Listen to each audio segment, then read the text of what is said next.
You don't need an hour. Most parents don't even have 30 minutes to themselves. So if you got 20 minutes, well then let's make these 20 minutes count. I work with a couple, right? And they were having a lot of trouble working out and trying to find time. Now, when we first started, as a coach, I would think, you want personal training, you want online training, well then let's get the hours worth, right? I'm always really stuck into that hours worth or 45 minutes worth of training. And that's just the normal protocol if you're in person. So I kind of took that online as well.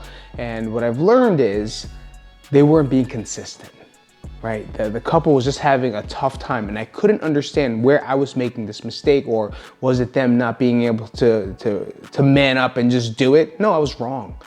I was wrong. They literally didn't have the time to do so. So after sitting down, talking to them after the first month, trying to navigate like what the problem is, it wasn't motivation. It wasn't like their inspiration. It wasn't their willingness to do so. They actually didn't have the time block to do it. So I said, okay, if this is the perfect world, if this is your perfect world, your perfect scenario, what do you see yourself accomplishing? They say, what if we cut it down the time of the workouts? I was like, that's a great idea. I never even thought that would have been the issue because they're such dedicated trainees, right? They're just so dedicated athletes. And now not having that in their life and having older kids now where they're on the road, baseball games, especially baseball games, right? School stuff, then on their own personal stuff. We just changed the workouts to 30 minutes, right? To 30 minutes. And now they're working out 5, 6, even 7 days a week because we took the expectation of the hour, right? Which is expected in the workout. It's kind of mapped out that way. We took that off, cut it in half, and we found more success that way. They worked out more this month than they have throughout the entire summer. So just by making that little tweak, they have time. Just making that little tweak in their time made such a difference. And I'm sure you can fall into this as well, where you think that if you're a runner, right? Runners run for hours because they have to hit a certain amount of miles. That's tough. People that strength train, right? Pure strength train, almost like powerlifting, sometimes 2 to 3 hours because you have to take a proper warm-up, proper rest times in order to lift these heavy weights. But no, they're not those people anymore. You are not that person anymore. If you clicked on this video, it's because you're having trouble with time. Maybe you don't have 30 minutes. Maybe you only do have 20 minutes. And that's why you asked that, why you have 20 minutes. And if you got 20 minutes, let's make it count. So here's like the problem, okay? And we kind of brushed on it in the story was we think we are the people that we used to be. We think we are the people that have the same time that we used to have. And when it comes down to it, we do not. We do not have that time. You do not have that time. You are juggling your work, your life, your kid schedule, balance. It's not balanced, right? And exercise is the last thing you want to do. But here's the problem with that. The problem isn't the change in the schedule. The problem is the mindset of wanting the perfect workout, right? The perfect workout of being an hour long, the perfect workout of being 45 minutes long. It's not there anymore. And that's where the problem exists. So what can you do about it in order to get that consistent pattern like the couple we had do?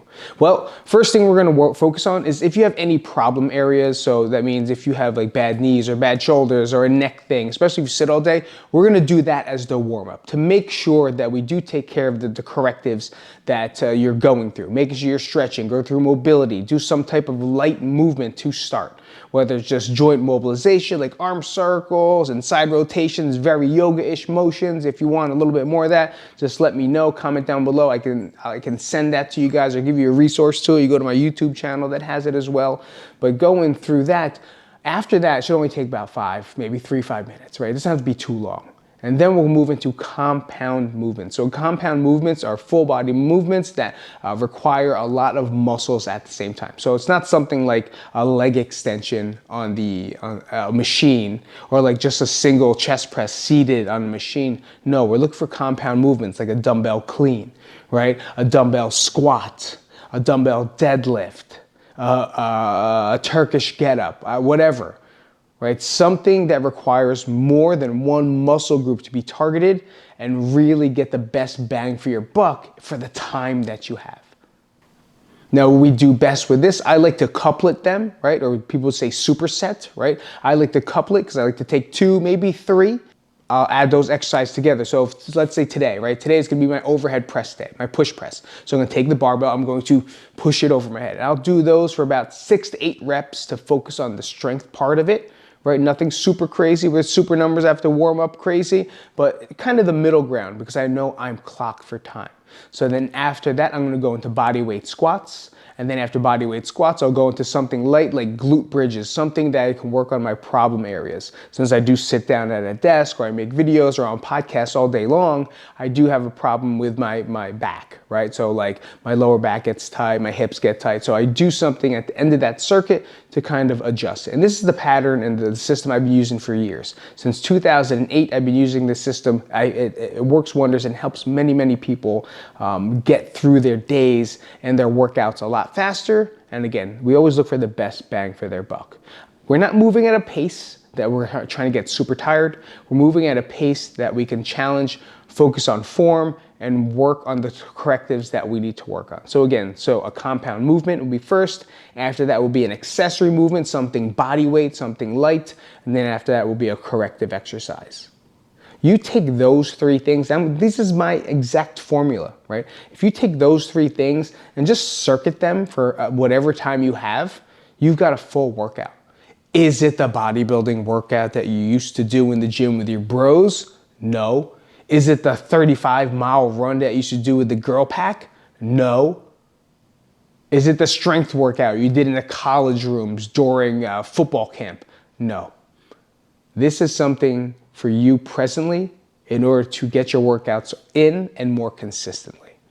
Now you could change this in a variety of ways, right? If you have a little bit more time, I'd like to do maybe like a 8-minute or 10-minute block and another 10-minute block, kind of change it up. So another example of this will be I'll get a dumbbell in the middle and I'll go goblet squat. So if I finish that first one, right, which was overhead presses, goblet squats, now for the second circuit or the second series, I'll take a dumbbell for a regular goblet squat, elbows in, I'll sit down, stand up. I'll look for like 10 to 12 reps on that, maybe a little higher rep, lighter weight. Second movement will be push-ups, so I get a full body motion. So down on the ground or elevated onto a table, I'll do some push-ups for sub-max. So sub-max to me is like a sub-failure. So for you, I'm not sure, everyone's different, but to give you a number, maybe 10 to 12 reps as well. And then the third movement will be a core movement, something to lock everything in, just like a regular plank. Not even just sit-ups, just like a plank or a side plank or a hollow or leg raise or leg drop. Anything you want to choose for core that makes you feel good. Obviously, if you need any help with that, just contact me. It's very simple, and we can figure out a way for you to get these workouts in and give you a little bit more of a structured plan.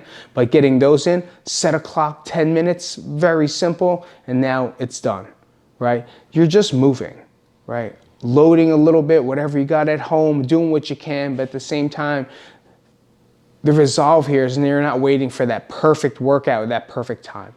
There's no such thing as a perfect time, guys. There's no such thing as a perfect workout. The main goal for us, I don't think in the world they're like, hey, you know what we're gonna make sure we do? We lift weights and squat. No, they're like, just survive, right? Don't get eaten by an animal. Go find food. Go forage. Right? That's what we were made for. We weren't made to do bicep curls. No one cared about our abs. No one cared about the size of our chests or how strong we're. No, we had to run. We had to fight, and we had to forage. Protect, right? That's it. So our body doesn't understand this. So once we take this thought that the perfect workout exists and just finding movement in our life every single day, you're gonna win, right? You're gonna see results. You're gonna see everything. But then people will say, oh yeah, but how am I gonna get a 6-pack by doing that? You can't get a 6-pack by doing 1,000 crunches. You can't get a 6-pack by doing squats and push-ups. You get a 6-pack by dieting and dialing into that. You could get a 6-pack without working out. Just dial into your diet, 100%. I'll guarantee if you get a great diet that puts you in a deficit, you'll see your 6-pack. You'll lose weight. You don't gotta work out to lose weight. We need to work out to live. We need to work out for our health, okay? Just a 6-pack doesn't dictate your health. And this we're gonna talk about in the next podcast. So thank you guys for coming out this week. I appreciate it. Make sure you guys tune in. Again, if you need some resources, www.crankstrong.com, notimetoworkout.com, and I have a new one called somethingstrongenough.com for you guys just to grab some stuff. You can always go to my YouTube channel. I always got stuff on there. And if not, come back next week and I'll see you in the next podcast. All right, I'll see you guys later. Thank you so much.